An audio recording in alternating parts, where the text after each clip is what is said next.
सांगोल में जान मोहम्मद अब्दुल जी रिपोर्ट मुताबिक सरवरी तंजीम तालके संजू रोज जनरल सेक्रेटरी अब्दुल सत्तार बुगियो जो भाउ शोबान अली बुगियो कुछ वक्त बीमार रहने बाद वफ़ात करे वियो। मरहूम शोबान अली बुगियो जी जनाज़े नमाज़ करकली मोरी शाख जे स्टाफ से अदा कई वई। जनाज़े नमाज़ में पीपी अगवान रईस फिदा हुसैन रिंद वडेरो खादिम बुरड़ो रईस नदीम रिंद वडेरो निसार वसाण पीर दिनो डाडो हिंगरो भाई खान लगारी राणा अनवर राजपूत सेठ सत्तार वसाण जान मोहम्मद अबड़ो गुलाम मोहम्मद बुगियो सेठ हयात खास के लिए इदरीस बुगियो डॉक्टर अल्लाह जुड़ियो खास के लिए मुर्तज़ा रिंद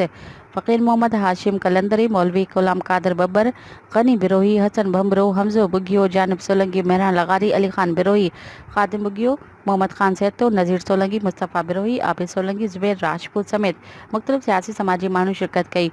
मरहूम शोबान अली बुगियो के आले नखीन साहब बाणे कब्रिस्तान में मिठिया माओ हवाले के वियो। बे तरफ़ अब्दुल सत्तार बुगियो सां ज़िले जी सियासी समाजी मानून रूबरू अची भाउ जी वफ़ाती साण से ताज़ियतूं कयूं।